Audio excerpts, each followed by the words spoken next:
sur la gamme de produits des batteries, des grosses batteries Surette, ainsi qu'un petit point sera abordé sur leur maintenance et sur les paramètres de recharge de ces batteries, puisque maintenir ces batteries, c'est un budget et c'est très important de les maintenir en vie. Si vous avez des questions, s'il vous plaît, notez-les dans la section prévue à cet effet, donc sur votre écran de contrôle, la section questions. Je prendrai note et nous y répondrons à la fin de notre webinaire avec Pascal en français. Donc n'hésitez pas, écrivez vos questions, nous y répondrons à la fin. Merci à tous encore d'être ici, et puis je laisse la parole à Monsieur Pascal, c'est à toi. Merci beaucoup, Al. Donc, c'est ça. Mon nom, c'est Pascal Ferron. Je travaille chez Surette Batterie à Spring Hill, en Nouvelle-Écosse, à l'usine où on fabrique les batteries. Je suis originaire du nord-est du Nouveau-Brunswick, de la petite île Lamec, et je travaille chez Surette depuis presque 10 ans. C'est ça. Donc, je suis gérant. Oh, juste un instant, j'ai un peu de difficulté. Je suis gérant d'usine chez Surette Battery Company. Ici, vous pouvez voir comment vous pourrez me rejoindre. Et je suis pas mal sûr qu'ils vont recevoir la présentation s'ils veulent l'avoir, ils peuvent l'avoir après la présentation. C'est ça. Donc, ils pourront avoir mes informations, mes contacts. Parfait, Pascal. Merci. Ceux qui demandent, je leur enverrai la présentation. Merci beaucoup, Al. Donc, un petit historique. La compagnie a été établie en 1939 au Massachusetts, aux États-Unis, et ensuite, elle est déménagée en 1959 à Spring Hill, en Nouvelle-Écosse, au Canada. On avait deux marques jusqu'à quelques années passées, Rolls et Surette. Je pense que c'est en 2011 ou 2012, on a décidé de faire seulement Rolls Battery Engineering pour le Canada aussi, pour des raisons de avoir moins de stock d'inventaire de différentes étiquettes, des choses comme ça. Donc, on fabrique des batteries au plomb acide à décharge profonde. On a aussi des batteries AGM, Absorb Blast Mat, qui sont sans entretien. Tous nos batteries et nos procédés sont enregistrés ISO 9001 2008. L'énergie non renouvelable représente plus de 40% de la production. On a aussi un inventaire dans 10 pays et 4 continents. Puis on a des installations dans beaucoup plus de pays que ça, mais c'est où notre inventaire est situé. Et on a plus de 30 000 systèmes hors réseau installés. Donc, on va faire un petit survol de la gamme de produits offerts.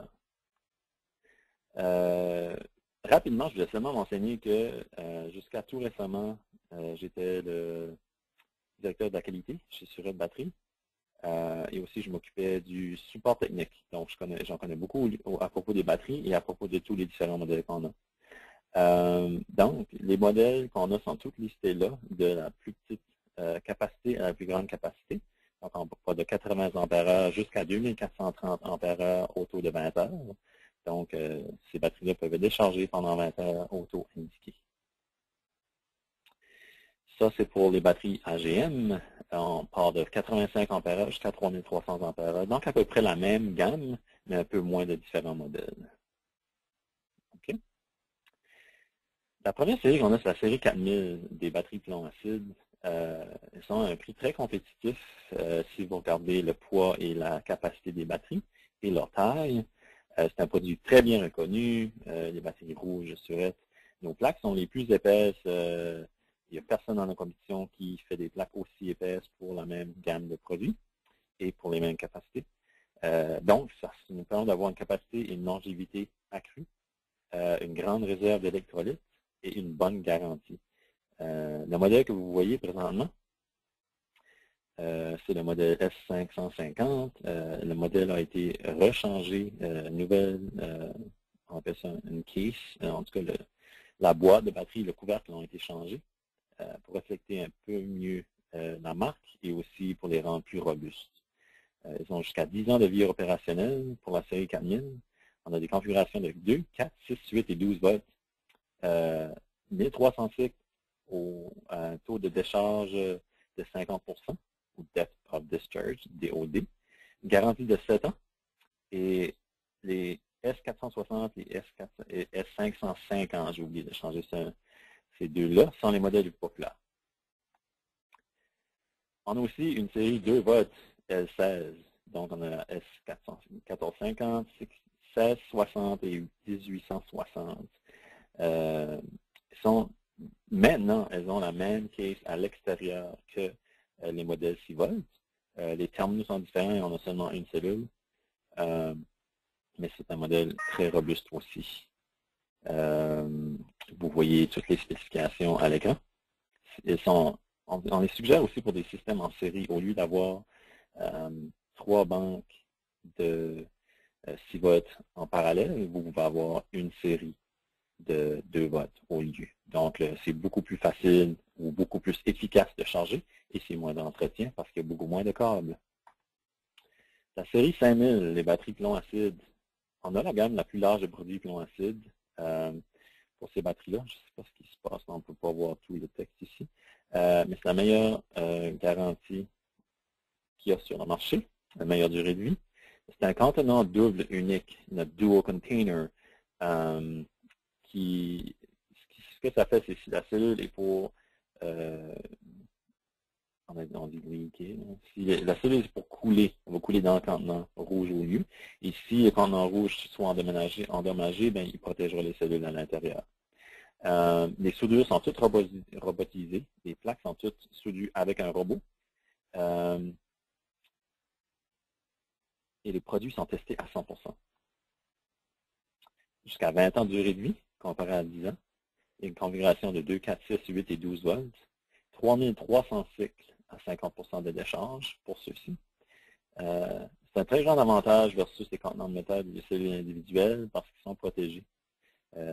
Surtout à cause de nos connexions boulonnées, nos bolt-on connections qu'on appelle. Les batteries peuvent être séparées, les cellules peuvent être séparées pour installer les batteries dans des endroits un peu plus difficiles d'accès. Et aussi, s'il y a un problème avec une cellule, elle peut être échangée quand même assez facilement.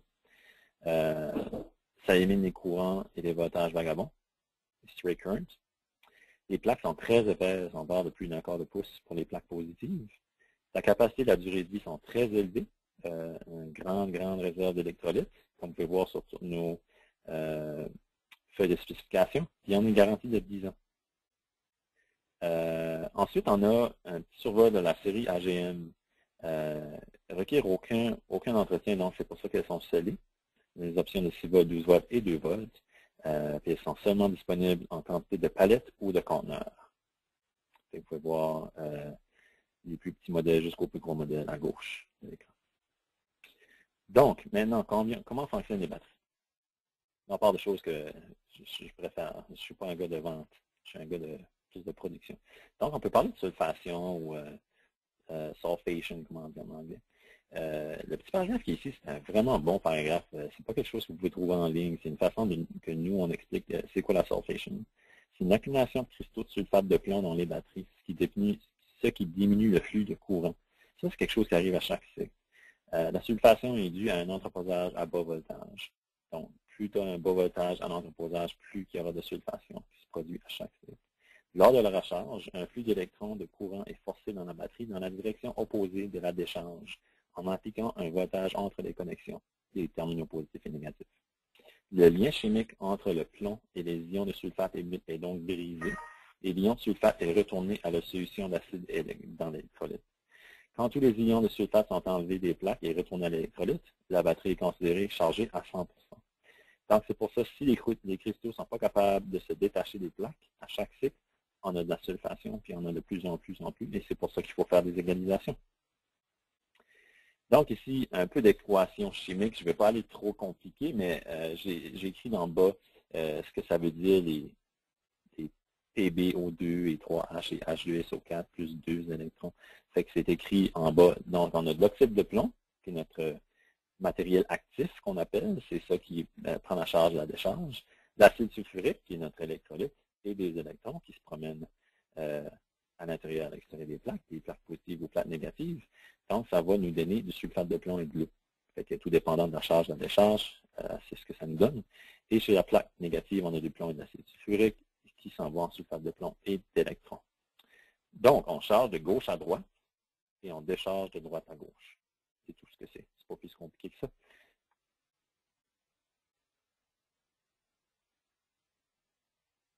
Donc, l'état de charge peut être déterminé en mesurant la densité d'acide et le voltage des cellules. Puis, les préoccupations, c'est la densité va être entendue au mélange d'acide. Je sais que j'ai plus de choses, mais ça, c'est pour voir à quel point les batteries sont, comment vous déterminez avec la densité, comment les batteries sont chargées.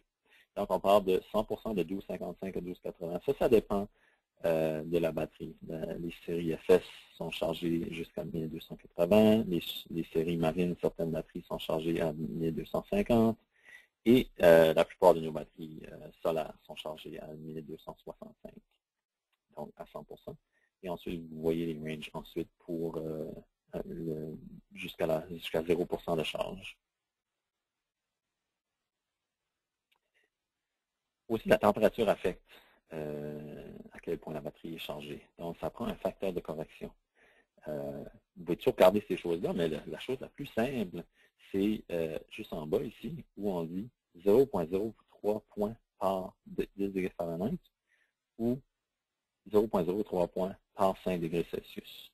Donc, on peut voir que ici, on a une table avec toutes les températures. Donc, comment on fait pour déterminer la grosseur des batteries? On va parler du type de système en premier, parce que ça dépend du type de système que vous avez. C'est ça qui va déterminer la grosseur de batterie que vous aurez besoin pour votre système.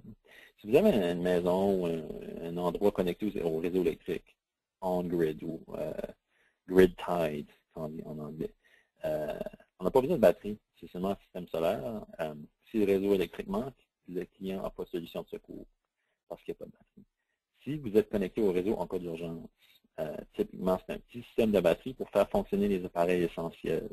Donc, c'est quelqu'un, des fois, il y a même des personnes qui n'ont aucun système solaire dans des cas comme ça, mais les batteries sont chargées par le grid, comme on appelle, comme par le réseau.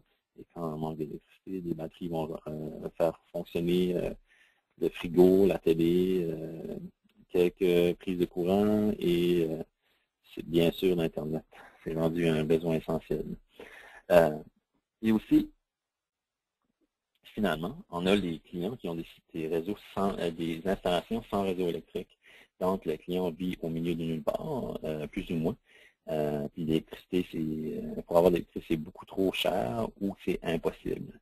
Donc, ça, c'est les types de systèmes qu'on a. Pour un système sans réseau, un système résidentiel, vous avez une liste ici des consommations journalières typiques. Donc, vous avez l'éclairage, la réfrigération, le chauffage, les électroniques d'hiver, etc. Pour un total de 15,75 kWh par jour. C'est un chiffre que vous devriez essayer de tiendre en tête parce qu'on va avoir des calculs un peu plus loin avec ces choses-là. Puis, Arb, est-ce que tu penses que je vais à une bonne vitesse ou tu veux que je ralentis un peu ou j'aille un peu plus vite? Je m'enlève du mute. Non, c'est correct la vitesse. Je ne vois pas de remarques. C'est correct. OK, merci. Correct. Donc, les choses à considérer aussi, il n'y a pas seulement le type d'installation, mais vous devez aussi considérer le jour d'autonomie que vous voulez avoir quand vous avez un système. Donc, le temps passé en utilisation d'une source de combustible fossile pour recharger les batteries, c'est vos jours d'autonomie. Donc, c'est combien de journées vous voulez passer sans avoir besoin de faire marcher votre génératrice. Puis aussi, il faut penser au cycle déficient.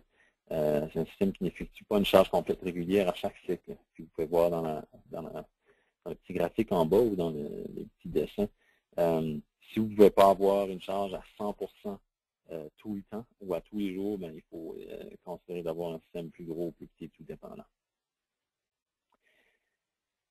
Et aussi à considérer, c'est les taux de décharge. Donc, il faut savoir, OK, moi, je suis prêt à décharger mes batteries à 50% ou à 80%, 20%, tout dépendant de ce que vous voulez faire. Puis, la décision sera basée au nombre de cycles que vous voulez effectuer avec votre batterie. Donc, si vous êtes prêt, si c'est seulement des backup batteries, en cas que vous manquez d'électricité, ben, ça ne vous dérangera pas de faire pas plus que 250 cycles. Donc, vous pouvez faire une décharge même jusqu'à 90%. Mais si vous voulez utiliser vos batteries à chaque jour, on considérait de faire des décharges beaucoup moins profondes, donc de 20 à 50%. Le voltage du système, le voltage nominal des batteries, l'importance du voltage, c'est qu'un voltage bas veut dire qu'il y a un gros courant dans le système. Donc, les systèmes à 12 volts sont à éviter en énergie renouvelable. Et une des plus grosses raisons, c'est expliqué en bas. Le système de 24 volts a jusqu'à 7% plus d'efficacité qu'un système de 12 volts. Et un système de 48 volts a de 8 à 9% d'efficacité de plus qu'un système de 12 volts lui aussi. Ça permet l'utilisation de câblage beaucoup plus petit et de moins d'équipement, donc ça coûte beaucoup moins cher.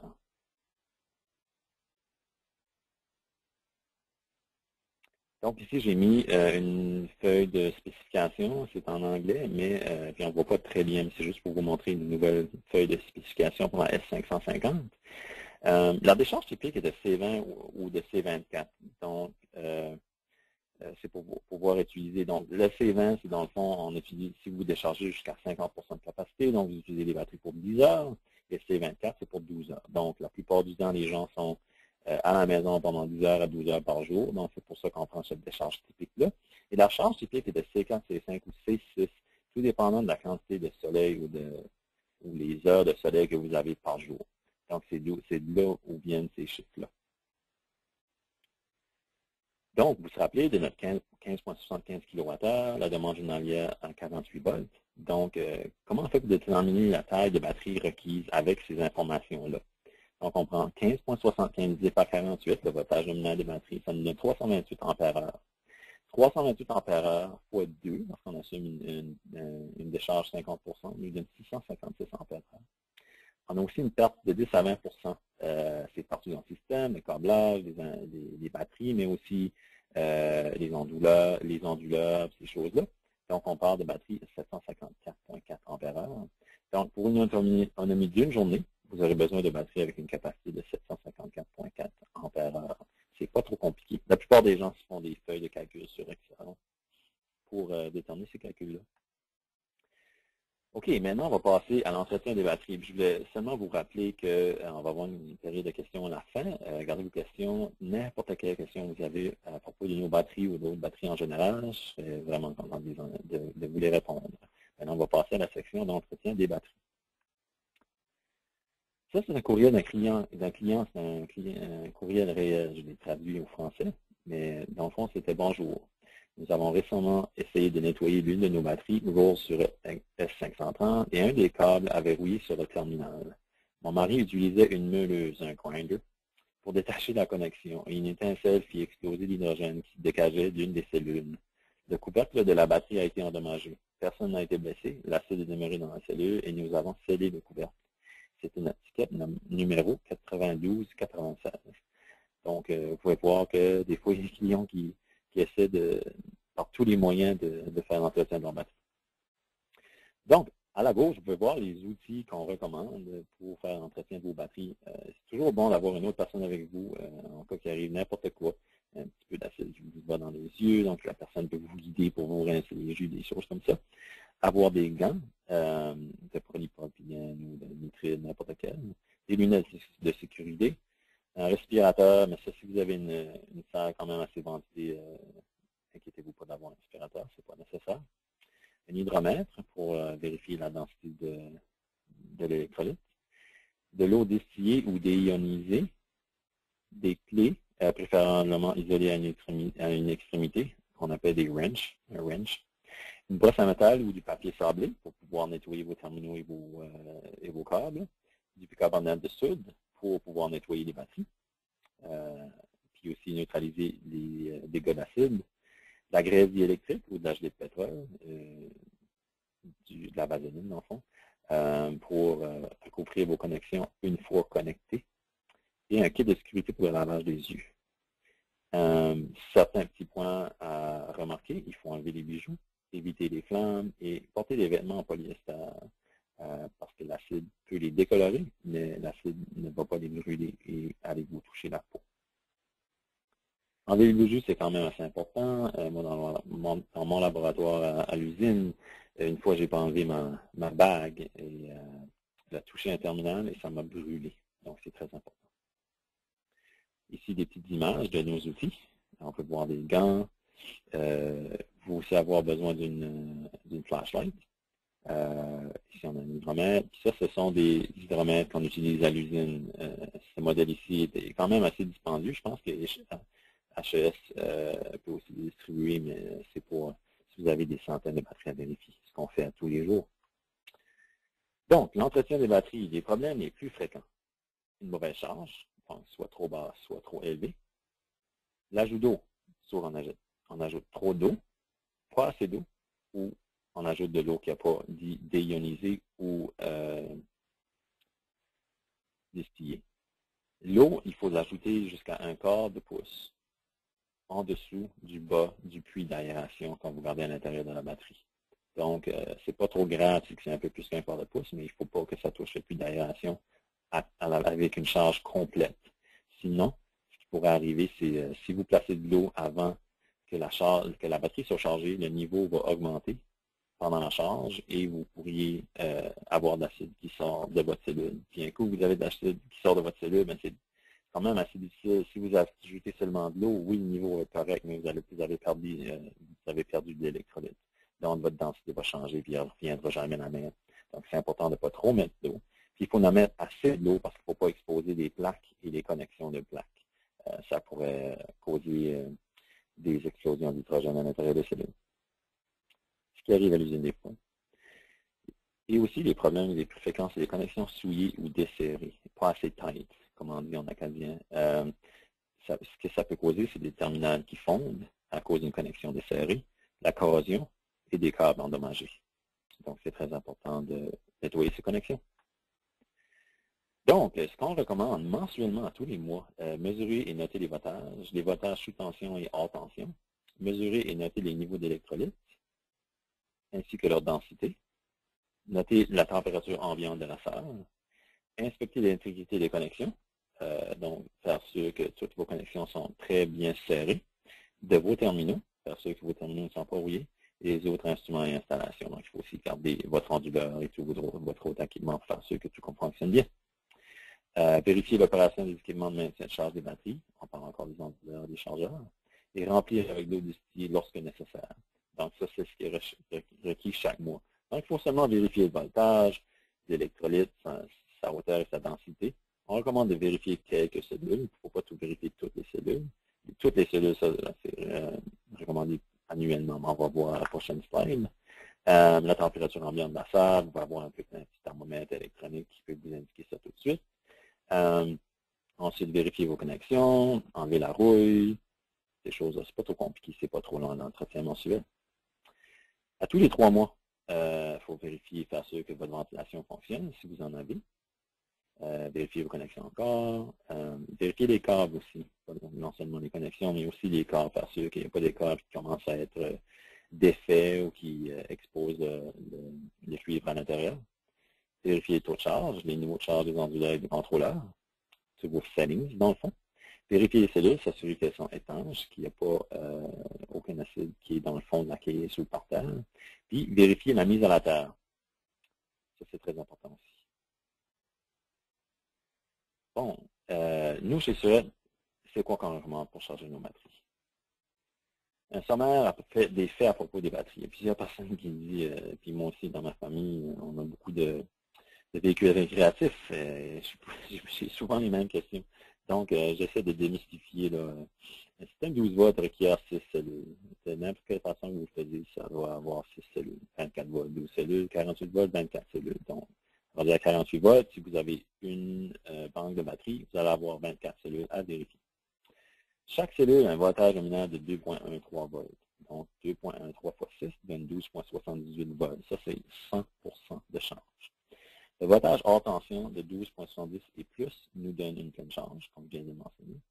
Une batterie déchargée à 100% va vous donner un 1,75 volts par cellule, hors tension. Quand je fais des tests dans le laboratoire, c'est où je vais à 100% de décharge pour vérifier la capacité. Donc, si on part d'un système à 6 cellules de 12 volts, on a 10,5 volts. Ça, c'est le bas voltage d'un onduleur typique. C'est pour ça que c'est 10,5. Et un voltage sous 2,0 volts par cellule, 12,0 volts, pour une batterie de 12 volts et 50% déchargé. Donc, si vous vérifiez et le voltage est 12, ça veut dire qu'il faut recharger les batteries 50% de leur capacité. Donc, en compensant pour les paramètres de charge, en compensant pour la température de l'électrolyte, en faisant sûr que l'électrolyte est, en utilisant la terre que je vous ai présentée plus tôt, les onduleurs et les chargeurs d'absorption devraient être à 2,45 volts par cellule pour les systèmes d'énergie non renouvelable. Les temps d'absorption avec une petite calculatrice ici, on fait 0,42 fois le C20, donc le taux de 20 heures, divisé par la courante de charge nominale de votre chargeur. C'est ça qui va vous donner votre temps d'absorption. Puis je vais avoir un petit calcul plus tard. Le voltage de flotte, on dit de 2,2 volts par cellule. L'égalisation de 2,58 à 2,65 volts par cellule. Et ça aussi, je vais vous faire un petit calcul et une présentation. On en parle beaucoup plus tard. Et le temps d'utilisation, d'habitude, est de 1,5 à 2 tiers du temps d'absorption, d'habitude. Ça dépend du moment où la densité arrête de monter. Vous devez mesurer la densité après la première heure et ensuite à toutes les 30 minutes. Quand la densité arrête de monter pour 60 minutes, vous devez arrêter la charge égalisatrice.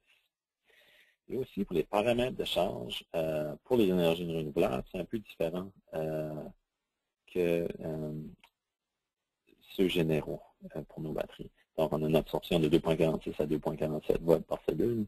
Si vous avez moins de 10 du C20 pour la charge, utilisez ces voltages plus élevés. Donc, si vous n'êtes pas capable, parce qu'on recommande de 5 à 20 du C20. Donc, si vous avez moins de 10 utilisez les voltages que je viens de mentionner. Le temps d'absorption, c'est le même calcul. La flotte est un peu plus haute. Avec peu de panneaux solaires, utilisez toujours un voltage plus élevé. C'est pour ça qu'on a ça ici. L'égalisation, c'est le même voltage et les mêmes directives pour l'égalisation pour un système d'énergie renouvelable. Les paramètres de charge, il y a plusieurs choses qu'il faut tiendre en tête quand ils sont faits au début. Donc, parce que des fois, on ne sait pas, OK, est-ce que j'ai trop de panneaux, pas assez de panneaux, je ne suis pas sûr. Des fois, il y a des clients où vous allez avoir que il y a des décisions qui sont prises non seulement économiquement, mais des fois, ça fait plus de sens, moins de sens, en tout cas, pour la quantité de panneaux et la grosseur de batterie. Mais ici, on a quelques points à considérer. Si vous remarquez que la densité diminue après 4 mois, la specific gravity dans vos cellules, ajustez les temps et les voltages à la hausse. Si la densité augmente, diminuez seulement les mêmes paramètres. C'est pas plus compliqué que ça. Typiquement, la majorité des clients devront ajuster leurs paramètres 2 fois par année, tout dépendamment du climat, de l'entretien et de l'usage. Ça, c'est très vrai au Canada. Si vous ne compensez pas pour la température de l'électrolyte, vous devrez ajuster votre voltage manuellement en vous basant sur la température de l'électrolyte. Cette dernière change rapidement et fréquemment, surtout si vos batteries sont à l'extérieur. Voilà pourquoi nous suggérons fortement des équipements qui incluent la compensation de la température de l'électrolyte. Avec des batteries plomb-acide comme on a, afin de prévenir la sulfation, vous devez compléter un cycle d'absorption au moins à toutes les 3 à 4 semaines. Avec des batteries AGM, c'est à tous les 6 à 7 jours. Faites attention aux ampèremètres. Ils peuvent indiquer de mauvaises mesures de charge de batterie. Une batterie pourrait avoir l'air pleine car le courant baisse rapidement lorsqu'on a affaire à une batterie sulfatée. Donc, nous, on n'utilise pas beaucoup les ampèrmètres à l'usine. On les utilise pour calibrer notre équipement, mais on ne les utilise jamais pour savoir si une batterie est chargée. Donc, je vous en avais parlé, que j'allais vous parler un peu plus du calcul du temps d'absorption. Donc, le temps égale 0,42 fois votre taux de charge, votre capacité de batterie divisé par votre courant. C'est tout écrit ici. Okay. Donc, pourquoi c'est 0,42? 20% divisé par 50%, plus 5% pour les pertes. C'est pas plus compliqué que ça. Par exemple, 2 banques en parallèle, modèle SysPod S530, maintenant on a S550, la capacité est un peu différente, mais seulement vous donner un exemple. Le taux de 20 heures est de 400, pour 2 banques c'est 800 ampères. On avait un courant de 10% de 800 ampères, c'est 80 ampères. Si le chargeur a 60 ampères de max, il faut utiliser 60 ampères. Donc, il ne faut pas seulement se fier sur le 10% des batteries, il faut aussi regarder le maximum de votre chargeur. Donc, le temps sera de 0,42 fois 800 divisé par 80, 4,2 heures, si vous avez un chargeur gros AC, ou 0,42 fois 800 divisé par 60, donc 5,6 heures. Si votre chargeur a 60 ampères maximum, vous allez être obligé de charger 1,4 heures de plus. Donc, un dilemme des batteries, si vous chargez un voltage inférieur, qui est de 2.3 à 2.4 volts par cellule, votre batterie va demeurer moins chaude. Donc, ça va augmenter son espérance de vie et aussi l'espérance de vie du matériau séparateur qui sépare les batteries positives et négatives. Mais la charge va être plus longue, donc ça prend plus d'énergie pour charger. Puis la sulfation est plus fréquente, donc il faut faire plus d'égalisation. Si vous chargez un haut voltage de 2.4 à 2.5 VPC, vous allez charger plus vite. Vous allez avoir des lectures de capacité beaucoup plus consistantes. Vous allez avoir moins de sulfation, donc moins d'égalisation. Mais vous allez avoir un peu plus de gazage et de corrosion sur vos terminaux. Vous allez avoir besoin d'ajouter de l'eau plus fréquemment. Et les températures plus élevées peuvent causer des surcharges et la perte de matériaux actifs. Donc, ça, c'est l'oxyde de plomb qui est dans vos plaques. Il peut tomber plus rapidement à l'extérieur des plaques positives avec des voltages un peu plus longs. Donc, c'est quoi une égalisation? Moi, j'appelle ça une equalization EQ. Chaque cellule a une densité différente après un cycle de charge. Une égalisation, qui est vraiment une surcharge contrôlée, est requise afin d'amener chaque plaque de chaque cellule à une charge complète. Ceci réduira la stratification et la sulfation, deux conditions qui diminuent la longévité des batteries. L'égalisation d'une banque de batterie est recommandée à tous les 60 à 180 jours, dépendamment de l'usage du système. Afin de faire l'égalisation des cellules, charger les batteries jusqu'à un voltage EQ, on a parlé plus récemment, aussi la table 2 du manuel, des paramètres de charge, et maintenir le voltage pour 2 à 3 heures par banque de batterie. Une densité constante pendant 45 à 60 minutes est une bonne indication qu'une EQ est complète, comme je l'ai mentionné plus tôt. Il est recommandé d'ajouter l'eau dans les cellules à la moitié de l'égalisation. Ça assurera un bon ménage électrolyte eau. Excusez-moi.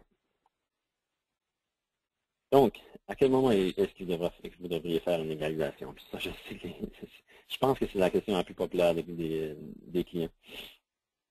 Si vous mesurez une densité de cellules avec plus de différence, avec 0.025 à 0.030 de différence entre les cellules d'une banque, une surégalisation peut accélérer la perte de matériel actif des plaques, comme je l'ai mentionné plus tôt. Et une banque de batterie bien chargée ne nécessitera pas beaucoup d'égalisation, peut-être 2 fois par année. Pourquoi les batteries font défaut? Pourquoi les batteries, des fois, il faut les remplacer? La charge est déficiente, donc l'angulateur ou contrôleur sont mal ajustés et les temps d'absorption sont trop courts. Ça, on voit ça très, très souvent. Le manque d'entretien, pas d'ajout d'eau ou l'ajout de la mauvaise eau. Ça, c'est des choses qui arrivent surtout dans d'autres pays où l'eau est très difficile à trouver, en tout cas surtout l'eau distillée. Et les mauvaises connexions, la rouille, les connexions qui ne sont pas serrées. Une chaleur accablante dans la salle d'entreposage, ça aussi, ça peut être vraiment, ça peut faire beaucoup de dommages aux batteries, puis on va voir des photos plus tard. Et une surcharge ou une surégalisation, des gens qui égalisent trop longtemps. Donc ici, j'ai des petites photos pour vous. Ça, c'est des photos de nos clients qui viennent de partout dans le monde pour nous donner des exemples. Donc ici, on avait un gel de batterie, c'était l'ancien modèle S600. Les batteries avaient gelé pendant les balles. Ils avaient été laissés comme ça dans un petit shed sans chaleur et sans charge. Donc, ils avaient gelé et les plaques l'eau est devenue, a fait éclater des cellules. Les installations, la meilleure traduction à trouver pour ça, c'est ridicule. Je veux dire, on ne place pas des batteries exposées aux éléments comme ça à l'extérieur d'une maison avec des choses par-dessus et à côté, des éléments de métaux, des câbles qui vont par-dessus les batteries comme ça, et partout. Puis à cause de ça, on a eu des shorts, un short dans la batterie, puis ça a créé ce problème-là. Des mauvaises connexions. Ici, on peut voir que la connexion était beaucoup trop serrée. Ça a endommagé le terminal. Aussi, ici, on peut voir que, en tout cas, il y a eu un gros problème, je ne pourrais pas vous dire exactement, mais la cellule a fondu. Mauvaise connexion, ici encore, on peut voir que le terminal a fondu un peu. Et la connexion est quand même assez sale. C'est ça, on peut voir ici. Explosion d'hydrogène, on peut voir que le couvercle a cassé. Et aussi ici que le couvercle s'est surélevé.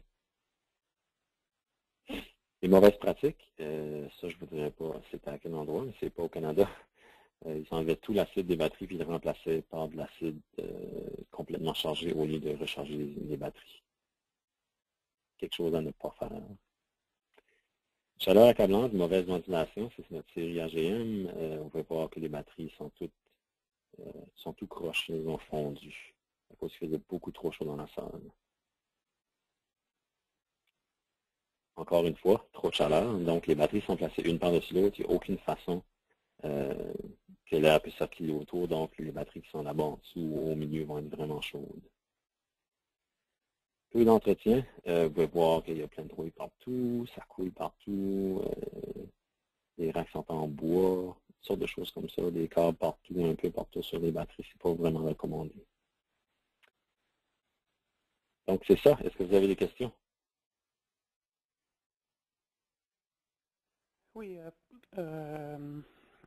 Pascal, tu m'entends? Oui. Oui, c'est bon. Oui, juste revenir au calcul de l'absorption. Oui. Quand tu calcules 6 heures, c'était à peu près 6 heures d'absorption dans le calcul. C'est pour ramener une batterie très déchargée à son niveau original. Quel est l'état de la batterie quand il faut la ramener à 6 heures d'absorption, de charge d'absorption? Ça, c'est pour calculer le setting pour votre chargeur, pour votre système de contrôle de charge. C'est vraiment pour calculer ça. C'est pour ça qu'on a 20% divisé par 50%, ces chiffres-là. C'est pas vraiment pour une batterie plus déchargée ou moins déchargée. C'est vraiment le temps qu'ils vont indiquer sur votre équipement. OK. Ouais. Rajouter le problème du rajouter de l'eau. Donc quand on veut faire une égalisation, il faut le faire après. C'est bien ça, il faut le faire après parce qu'en rajoutant avant de l'eau, on a du risque de spiller. Ça va déborder. Oui, c'est ça. Ce qui peut arriver aussi, c'est que si vous remarquez, mettons que vous allez chez un client, vous ouvrez les cellules, vous remarquez que l'eau est beaucoup trop basse, les plaques sont exposées, les connexions sont exposées à l'intérieur. Il faut mettre un peu d'eau. Donc, moi, j'en mettrais seulement pour recouvrir les plaques, puis là, je commencerai l'égalisation. Puis ensuite, au moins la moitié de l'égalisation, 3-4 heures plus tard, tout dépendant de votre taux d'absorption, de vos heures d'absorption. Mettons que vous avez 9 heures de temps d'absorption, ben, votre égalisation va y aller jusqu'à peu près 6 à 7 heures. Donc, à peu près après 3 à 4 heures, j'ajusterai le niveau d'eau. OK. Un petit ajustement à faire, un petit suivi à faire. Question, à un moment donné, a été dit de vérifier dans l'installation la mise à la terre. On parle de mise à la terre juste dans un système d'essai, un système AC. Qu'est-ce que tu parles de mise à la terre? C'est le ground. Donc, il y a certains équipements qui requièrent un ground. Donc, il faut seulement faire sûr que c'est encore propre. Là. On a vu des clients que leurs onduleurs ou leurs chargeurs n'étaient pas bien groundés, ils n'avaient pas une bonne mise à la terre, et ça avait endommagé les batteries. C'est-à-dire qu'il peut y avoir du courant qui va shorter dans les batteries directement? Oui. OK. Donc bien faire, si on est dans un système alternatif, bien faire le ground sur l'onduleur, puis vers le panneau, directement dans la mise à la terre du bâtiment. OK. OK, je regarde d'autres questions. Question plutôt marketing, la S550, pourquoi elle s'appelle S550 alors que en fait la batterie délivre 428 ampères-heure en une journée? Pourquoi on l'appelle la S550 et pas S400? Je ne sais pas, son taux de 100 heures, c'est quoi? D'après moi, c'est son taux de 100 heures qui est 550. S550, donc c'est préférable de citer le nom de la batterie sur du 100 heures. Ouais, mais ça, c'est seulement une décision de marketing de notre part. Là. Je veux dire, faire, la S530 existait depuis une trentaine d'années. D'accord. C'est comme ça que vous avez décidé de la nommer dans le temps. D'accord. Donc, on peut l'appeler n'importe quoi. Là. Puis aujourd'hui, améliorée avec la S550. Et puis, donc, c'est une capacité à 100 heures.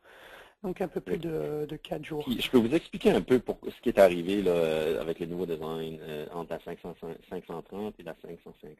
Ce qu'on a fait, on voulait plus utiliser la même case ou le même contenant que les autres compagnies. On savait que le nôtre était le rouge, mais on trouvait que ce contenant-là était vraiment facile à briser, puis aussi le seal entre le couvert et la batterie était facile à casser aussi, surtout en shipping. Donc, ce qu'on a fait, on a designé cette nouvelle batterie-là.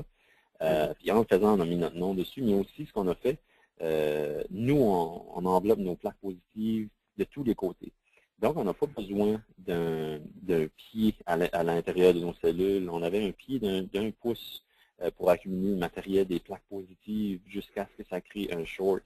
Mais nous, on n'avait pas besoin de ça. Donc, ce qu'on a fait, on a diminué le pied à 0. C'est pour ça qu'on a une meilleure capacité, parce qu'on a pu faire des plaques plus longues et on a fait un redesign de nos plaques pour qu'elles aient une meilleure capacité. Puis on a gardé c'est pour ça qu'on a aussi gardé la même réserve d'eau à l'intérieur. Ok. Ouais. Donc globalement, redesign de la S530 qui devient la S550 Oui. Aujourd'hui. Oui. Une question, je vais essayer de la poser. Quand on fait les raccords des câbles sur les batteries surettes, les boulons, donc qui sont bien stainless steel, rester collés aux terminaux. Il fait un phénomène de blocage du boulon sur le terminal. Sur le terminal ou du boulon avec Je vois le boulon sur le terminal de la batterie, c'est comme ça que je comprends la question. OK. Parce que si seulement de stainless steel à plomb, vous pouvez seulement prendre un marteau pour faire un petit, ou même un maillet de caoutchouc, là, puis pour essayer de faire la connexion, parce que ça ne devrait pas se souder ensemble. Mais par contre, si vous avez moi j'appelle ça nuts and bolts, là, un boulon et un écrou, qui sont pris ensemble de stainless. Ça, vraiment, c'est un phénomène qui arrive avec le stainless steel. En anglais, ça s'appelle scaling. Je ne sais pas c'est quoi le terme en français. Donc, stainless steel, dans la nature du stainless steel, il a été recouvert il contient du carbone, puis tout dépendant de la quantité de carbone, il a plus tendance à faire du scaling, puis si ça se soude ensemble, il n'y a pas rien qu'on peut vraiment contrôler, même si on achète des boulons et des écrous de très haute qualité, ça arrive quand même. Est-ce qu'on peut, comme tu disais, il faut rajouter un petit écran, un produit, tu disais de la vaseline, le produit de pétrole, c'est ça qu'on... Mais ça, il faut seulement l'installer après que la connexion a été faite au complet, très bien serré. Là, vous pouvez placer de la graisse diélectrique ou un produit pétrolier après la connexion. OK. Mais le phénomène existe toujours sur des boulons stainless steel. Alors, qu'est-ce qui est recommandé? Je veux dire, c'est quand même stainless steel qui est recommandé. C'est là que vous allez avoir beaucoup moins de corrosion. OK.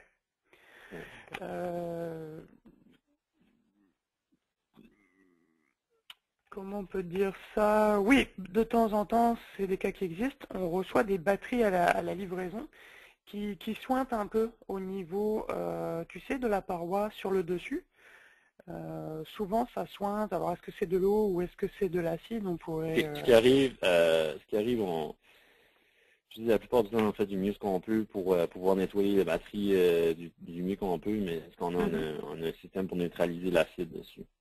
Si notre solution devient un peu, à la fin de la journée, devient un peu moins forte, donc là, il y a un peu d'acide qui peut demeurer sur les parois et surtout dans la craque entre le couvercle et la case. Oui, c'est ça que... C'est difficile à nettoyer des fois. Nous, on a un système pour nettoyer ça, mais des fois, on ne peut pas faire un résultat à 100%. Puis, surtout, mettons qu'on ship les batteries qui sont quand même encore assez chaudes, ils vont sur un conteneur à moins 40 degrés Celsius, ou moins 25 en tout cas. Là, ils se rendent chez le client dans une bâtisse à 25 degrés Celsius. Ben là, non seulement l'acide, lui, même s'il était sec sur la batterie, il va attirer l'humidité de l'air, puis ça va faire couler par terre. Mais si vous n'avez pas, fait que là, même si vous avez du carton en dessous, le carton peut venir noir un peu. Mais moi, ce que je recommande, c'est de faire une solution de bicarbonate de soude d'eau et de nettoyer les batteries de nouveau. Et ensuite, mettre la batterie sur un morceau de carton, quelque chose comme ça. Puis le lendemain, s'il n'y a plus de noir sur le carton, ça veut dire qu'il n'y a plus d'acide présent, parce que l'acide va rendre le carton noir. Ok, donc c'est un phénomène temporaire, Oui. c'est souvent constaté, mais c'est temporaire et il suffit de nettoyer. Et le C'est comme lendemain, si vous placez un verre d'eau froide sur le comptoir, puis vous avez un comptoir qui n'est pas du bois ou quelque chose, ou même n'importe quoi, il va y avoir de l'eau qui va s'accumuler en dessous, mais si vous allez le lendemain matin, c'est tout sec parce que l'eau est rendue à la température de la pièce. La même chose que les batteries, surtout si l'usine il fait chaud, ensuite il va avoir fait très froid. Il n'y a pas le transport. Ça peut, ouais, ces choses-là. Ok, je vais, pour les dernières questions, sinon je vais vous envoyer, Pascal, tu m'accordes, je peux envoyer la présentation Oui. à ceux qui le demandent, j'ai la liste de ceux qui demandent, je peux envoyer la présentation. Je n'ai pas d'autres questions, pas d'autres remarques, Pascal. Non, c'est bien. Justement, mentionner, pendant la présentation, il y a des endroits que les sérultures étaient un peu coupées, mais si vous recevez la présentation en format PowerPoint, vous allez pouvoir avoir accès à ce texte-là. Je ne sais pas ce qui est vraiment arrivé, là. Puis aussi, si vous avez d'autres questions, vous pouvez m'écrire un courriel en français. Oui, tu l'as indiqué au début. Ok. Je ferai passer pour qu'ils aient aussi ton email. N'hésitez pas aussi à me revenir chez HESPV, donc acosson@hespv.ca. Je ferai aussi parvenir les questions à Pascal, donc en français, évidemment. Donc merci à tous d'avoir participé. Merci Pascal pour ton temps. Et puis à bientôt pour d'autres webinaires. Bonne journée tout le monde. Merci Pascal.